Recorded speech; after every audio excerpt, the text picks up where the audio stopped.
بسم اللہ الرحمن الرحیم۔ السلام علیکم دوستو، میں ہوں ذیشان اور آپ دیکھ رہے ہیں Pakistan paging club YouTube channel. دوستو امید کرتا ہوں آپ سب خیریت سے ہوں گے۔ دوستو آج کا ہمارا ٹاپک ہے کبوتر کے بچوں کی اچھے طریقے سے کیسے پلوائی کریں۔ دوستو ویڈیو شروع کرنے سے پہلے آپ سے درخواست ہے ہمارے چینل کو سبسکرائب لازمی کریں۔ دوستو کبوتر کے بچوں کی پلوائی ٹھیک طریقے سے نہیں ہو پاتی، حالانکہ ہم اچھا دانہ بھی ڈالتے ہیں اور دبا کر کھلاتے ہیں۔ میں اپنے تجربے کے مطابق آپ بھائیوں سے چند باتیں شیئر کروں گا۔ اگر آپ عمل کریں گے تو انشاءاللہ آپ کو بہت فائدہ ہوگا۔ سب سے پہلے تو ہمیشہ مکمل تیار اور صحت مند کبوتروں کو جوڑا لگانے میں ترجیح دیں۔ کم عمر کے نر مادیاں بچوں میں پہلی دفعہ کوئی خاص توجہ نہیں دیتی، اس لیے مجھے اچھے بلڈ کے نئے کبوتروں کے لیے پہلے سے فوسٹر جوڑے کا بندوبست رکھنا پڑتا ہے۔ وقت کی پابندی اچھی کبوتر بازی کا ایک اہم رکن ہے، اس لیے دانہ وقت پر دینے سے بہت مثبت نتائج حاصل کیے جا سکتے ہیں۔ اچھے ملٹی وٹامن اور لیور ٹانک آپ کے کبوتروں میں قوت مدافعت بڑھاتے ہیں۔ اس کے ساتھ ساتھ سیب کا سرکہ اس کو لازمی جذب بنائیں۔ کبوتروں کے کھڈے میں کابک کا کردار۔ دوستو کوشش کریں کہ کھڈے کے اندر کبوتروں کو بیٹھنے کے لیے ان کی اپنی کابک ہی ملے۔ اگر کھڈے میں آپ نے پھٹیاں لگائی ہوں تو انہیں ہٹا دیں۔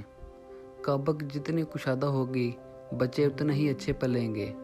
کم سے کم سائز 18 انچ ہونا چاہیے۔ کابکوں کو حتی الامکان گیلا ہونے سے بچائیں۔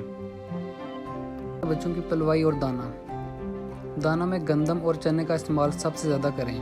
اس کے بعد باجرہ، ہرتم، مٹری اور مونگ کی دال کو دانے کا لازمی جزو بنائیں۔ جوار، سرسوں اور باقی دانہ موسم کے اعتبار سے دیں۔ دوستو میرا یہ فارمولہ ذہن نشین کر لیں، صبح دکھاؤ شام رجاؤ۔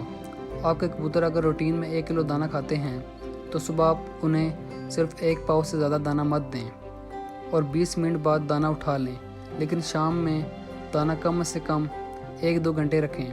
میں کبوتروں کو شام میں 3 حصوں میں وقفہ سے دانہ دیتا ہوں تاکہ ان کی بھوک کی ہوس برقرار رہے اور اپنے بچوں اور خود کے لیے دانہ مکمل حاصل کر سکیں۔ دانہ ہمیشہ دھو کر ڈالیں اور کوشش کریں کہ دھوتے وقت دانہ کو ہلدی میں تھوڑا بھگو دیں۔ کبوتروں کے بچوں کی اہم پلوائی کی اہم ٹپ۔ دوستو ایک بہت اہم بات ہے جو آپ سے شیئر کرنا چاہتا ہوں۔ رات کو کبوتروں کے آرام سے پہلے تمام چوگ لیتے بچوں کو نیم گرم پانی 10 cc سردیوں میں اور نلکے کا پانی گرمیوں میں 10 cc پلا دیں۔ جوڑوں کے بچے حیران کن طور پر صحت مند پلیں گے۔ دوستو آج کی ویڈیو یہیں تک تھی، امید آپ کو پسند آئی ہوگی۔ دوستو ویڈیو پسند آنے کی صورت میں ویڈیو کو لائک کریں، چینل کو سبسکرائب کریں اور ساتھ گھنٹی کے نشان کو بھی دبائیں۔ اللہ حافظ۔